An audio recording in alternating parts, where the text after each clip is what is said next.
as one would think, the universe sends you messages when you need them and when you are open to them. I'm not going to read this whole thing, it's just my notes.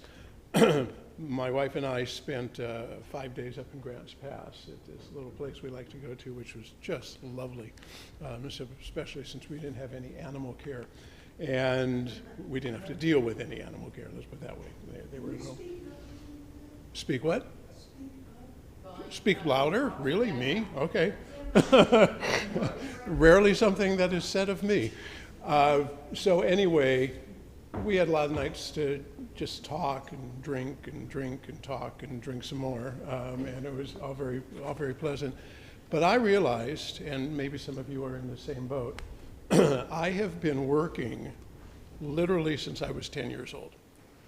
My first job was putting flyers under windshields at the Valley Plaza, and I was paid whatever it was, like a nickel a piece. And I sold flowers on street corners, and I was a paper boy, and I have worked my entire life. And I'm losing one of my gigs right now, which on one hand is okay, because I keep saying to the universe, I'd like to retire, and the universe is saying, well, okay, here, we'll just take that one. No, I want to retire in whatever definition. So I'm losing income sources.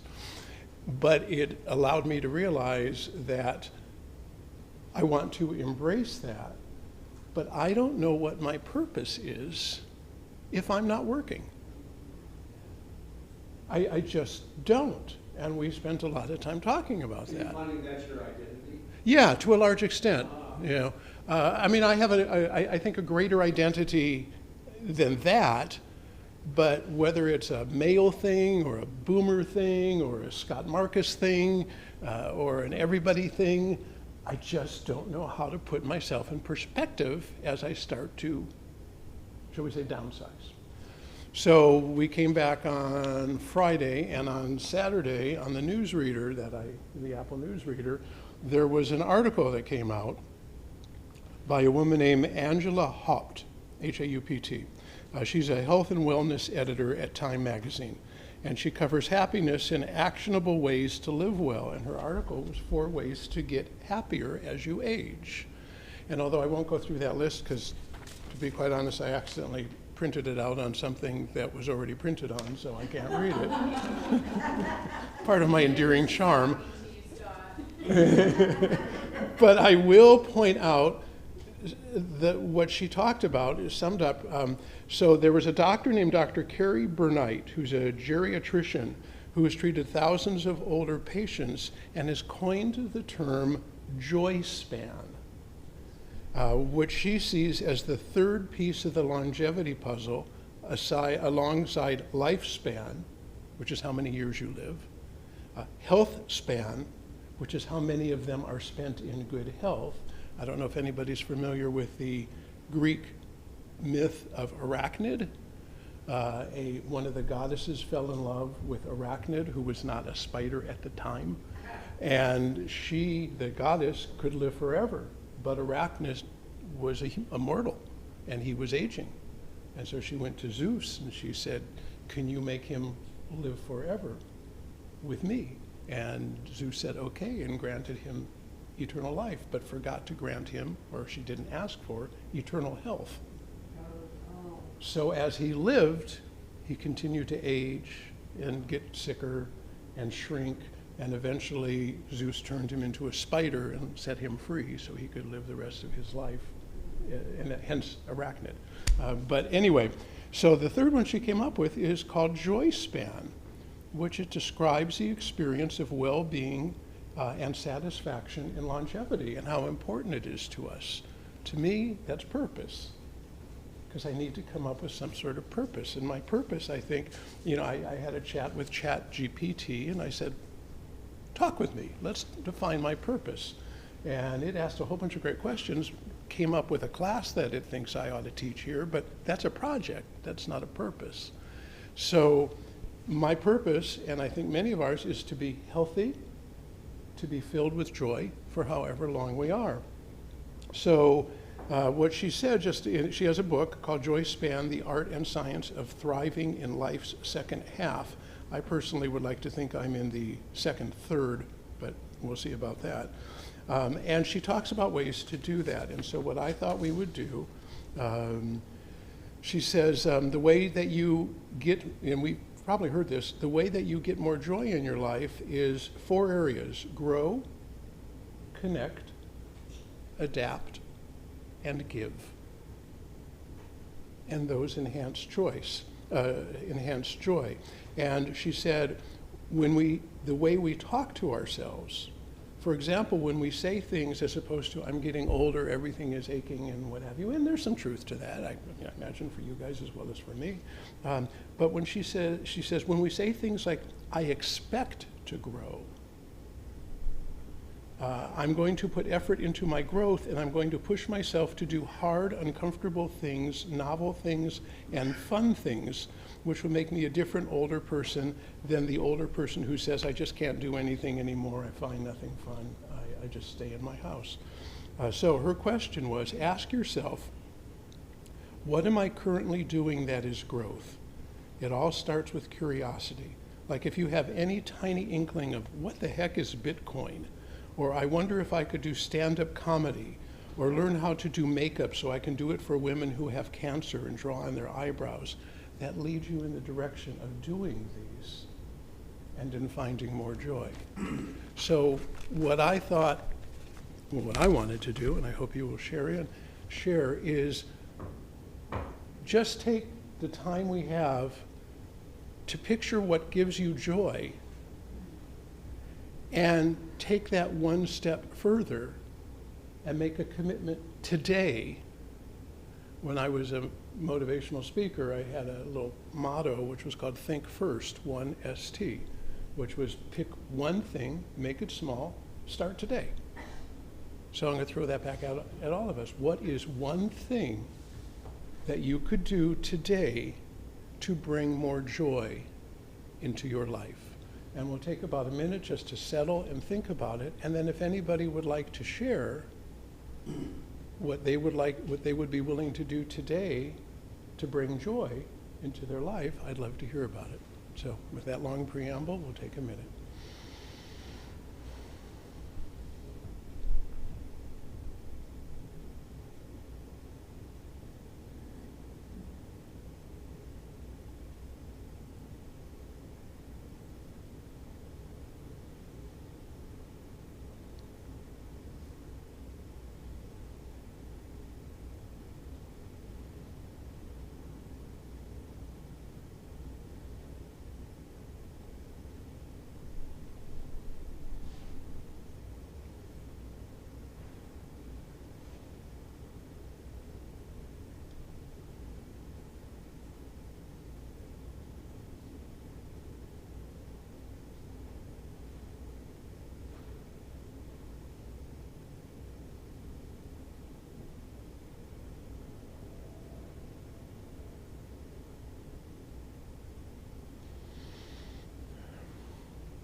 I'm finding it, despite this, difficult to come up with one thing.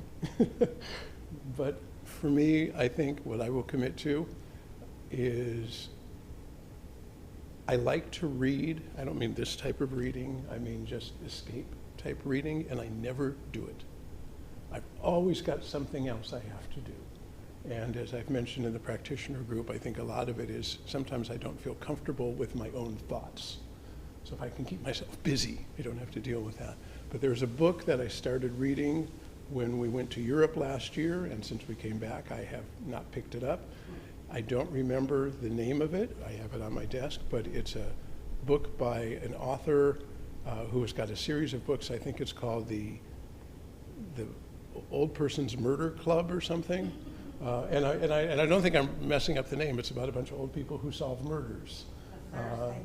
Excuse me? The Thursday Murder, yeah. And I'm going to read a chapter of it today because it's so much fun and I get so much pleasure out of it, and I always put it off. So that'll be my commitment to me that I'm sharing with you. Does anybody want to share what they will do today to bring more joy into their life? We have to do it today? Yes, something's got to be done. It can be really, really small. If it can't be done today, shrink it down. Anna. Well, first of all, I think your purpose should be finding pleasure. Yeah, thank you. And